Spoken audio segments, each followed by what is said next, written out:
Okay, we are back with another Between the Pages book chat, and today we have sci-fi author Courtney Hunter with us, and she's here to talk about her book Sentience. Hope I got that pronounced right. Yep, you got it. And I'll turn it over to her now and let her introduce herself. So take it away. Hi, I am Courtney. I'm from Philadelphia.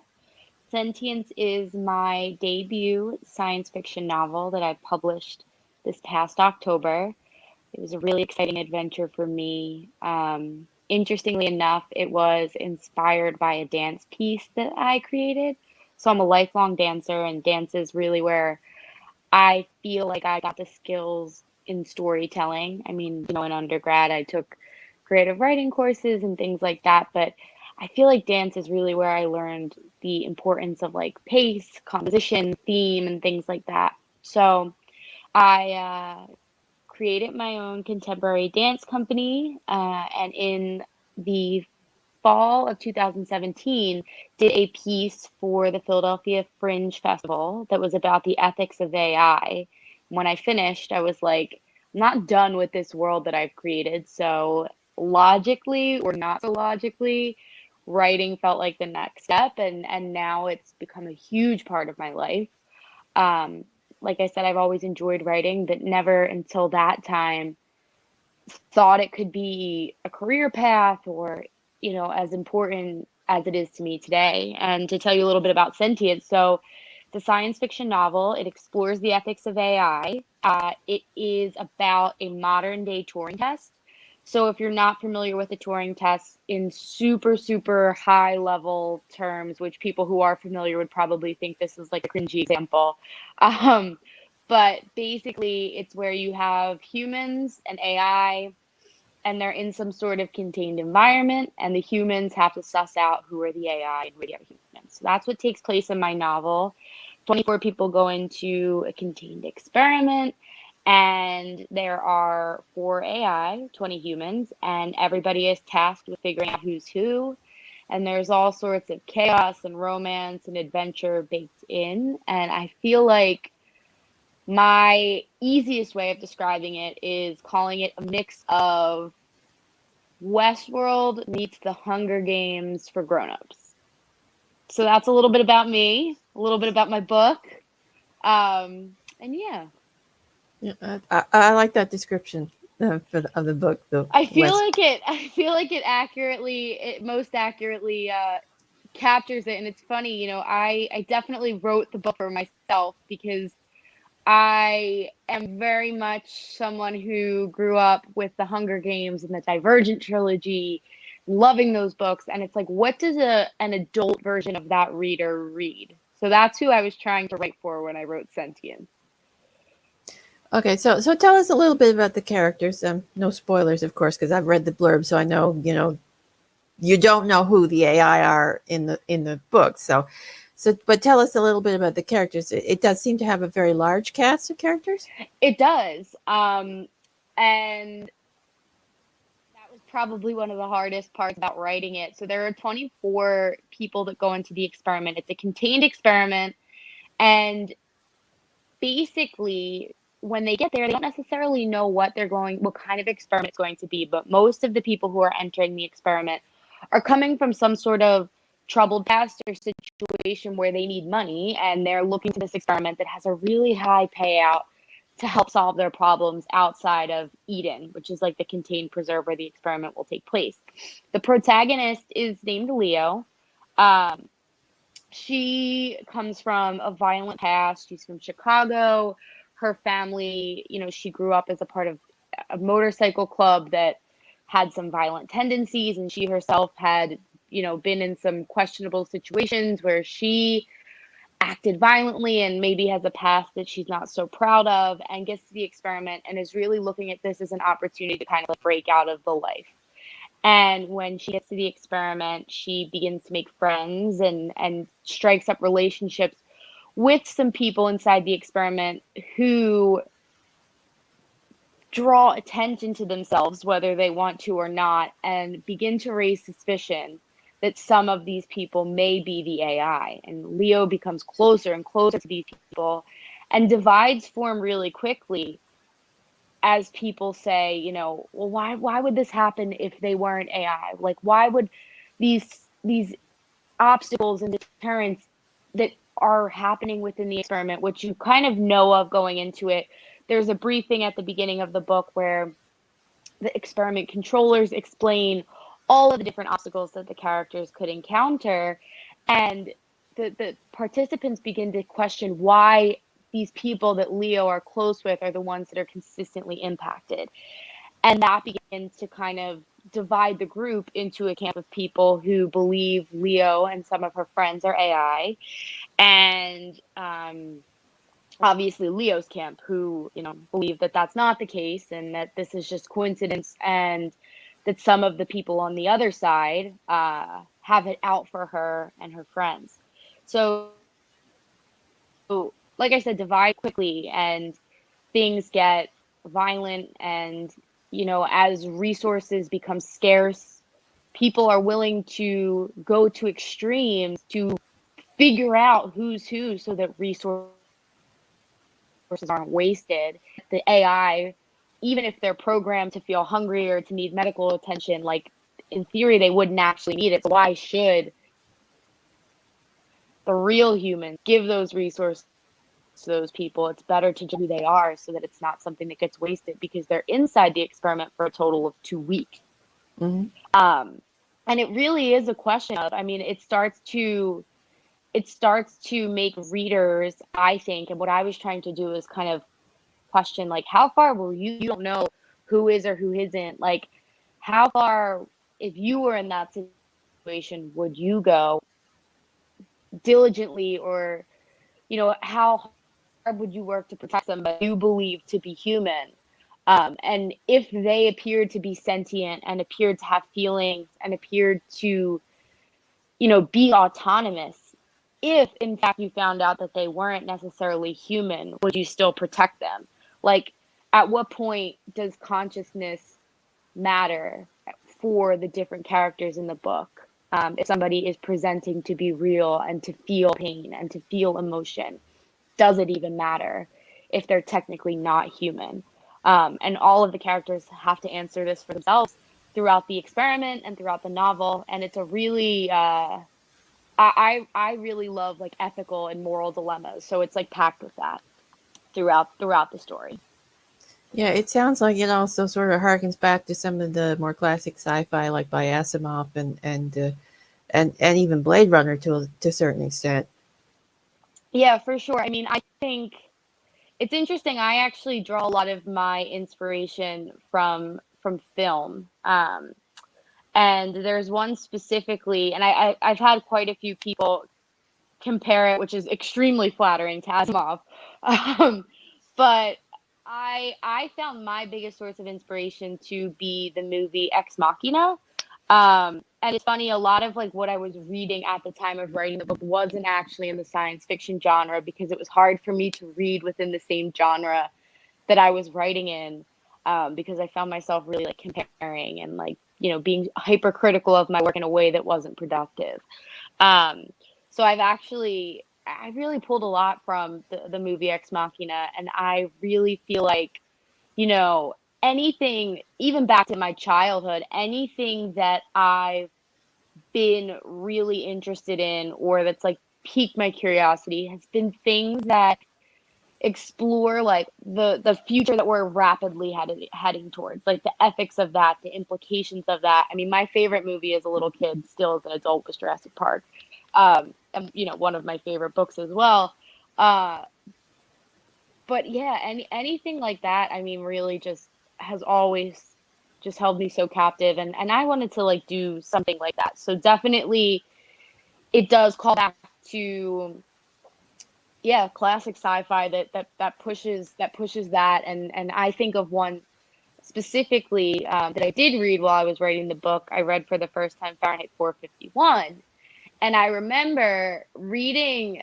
Obviously, the book was very impactful, but reading the foreword to the book, and it's escaping me who wrote that. Actually, it was, I believe, Neil Gaiman, in the copy that I had, wrote the foreword of the book, and was just talking about, like, the basics of science fiction. And that was, like, I feel like just the simple questions of like, if things continue as they are, what will that look like, and what is the impact of that? And that, like, at the heart of it is what I was trying to do and get at and like emulate in my own way and in my own story that was obviously like tailored to somebody like myself, and like other readers that I imagine who look for things like I look for. But like, yes, definitely very rooted, I feel like, in the basics of science fiction, because at the heart of it, I feel like so many science fiction stories are similar in like what the root is. So yeah. Yeah, well, at the heart of any good sci-fi is the human story as well. So Sure. anyway, so speaking of that, when you were doing your research, of course, you obviously researched AI, but did you do any research into the psychological effects of tests and experimentation like So they use? that's interesting. Actually, I didn't. And that would be interesting to kind of go back. And I'm preparing a sequel, so that could potentially be really interesting in terms of what the long-term impacts of the participants were. Like, how will they be forever impacted on the outside coming out of this experiment? Most of my research really was about like theory within artificial intelligence and like the ethical implications and intended end use and things like that, and privacy. Um,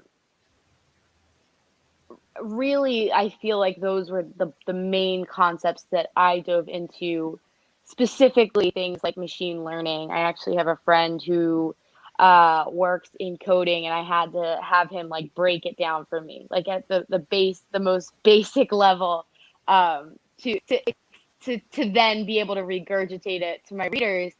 And he gave me a great piece of advice. He said, research, research, research, but when you go to write, don't write it technically, write it figuratively. And he recommended the book Neuromancer as a good example of figurative descriptions of real technology, so that you don't lessen your credibility for not being the foremost expert on a technical subject matter.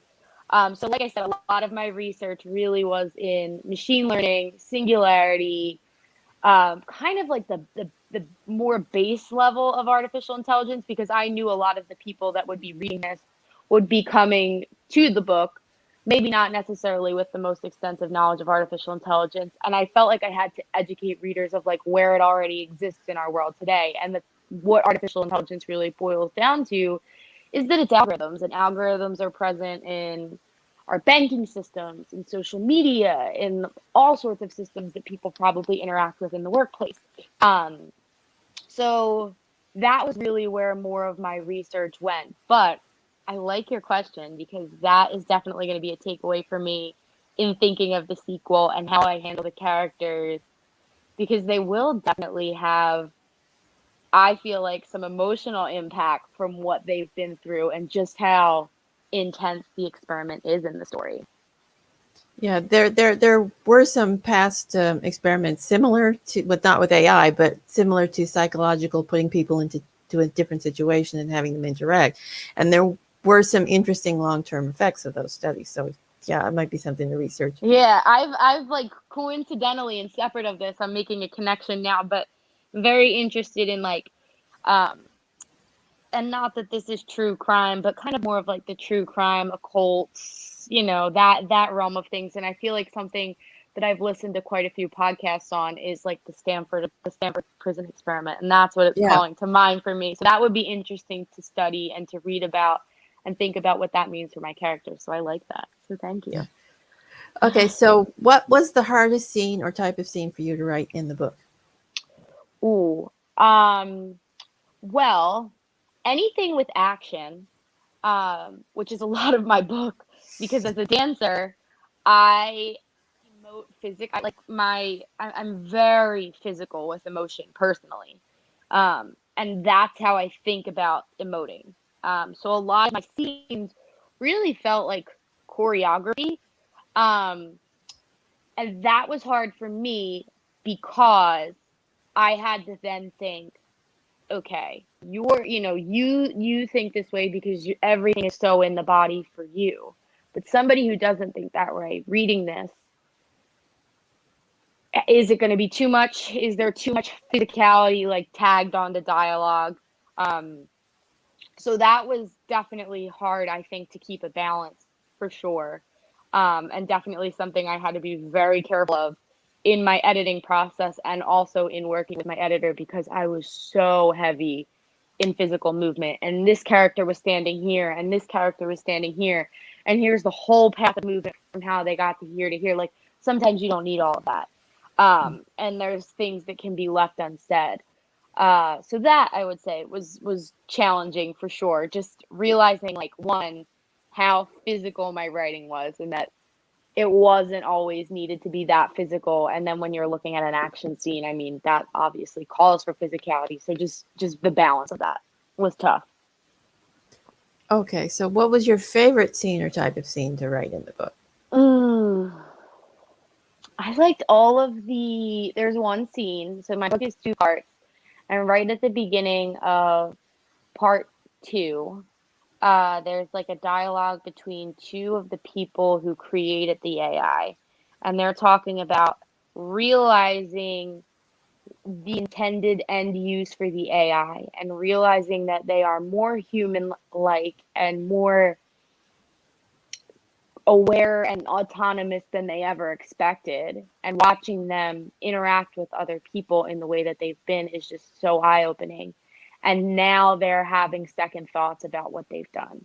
I really like characters when they have to kind of like wrestle with what they've done, and writing that dialogue was really fun.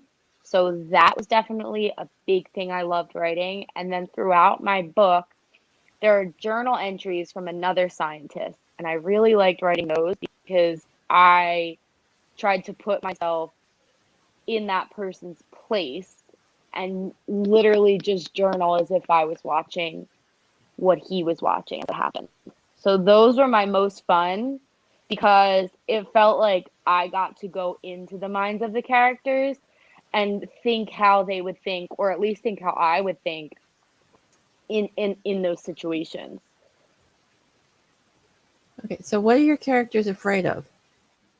Well, I mean, I would say those ones specifically being afraid of basically the way that I handled my AI. I made them have the way that they're like programming work because everyone there the 4 in the experiment had a core function that like bolstered their programming and their code of ethics and everything. So there was a Helos model, which is healing, a Surveillos model, which is made for like, military, CIA, government intelligence purposes and applications.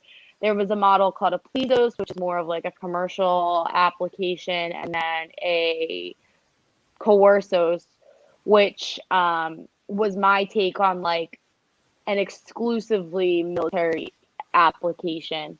And basically, they are afraid of realizing now that these characters the AI are in the experiment and they're creating relationships and friendships and in some cases falling in love, that they're going to get ripped out of that and then put into these rigorous and like violent intended end use scenarios. And I think it is also important to mention, which I may not have already, is that the AI do not know that they're AI.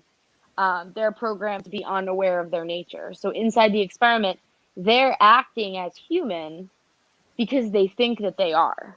So they're now having the guilt of watching both these experiences happen to the AI, but then also people out, like the real people, build relationships and friendships and connect with these AI in a way that would, transcend Eden.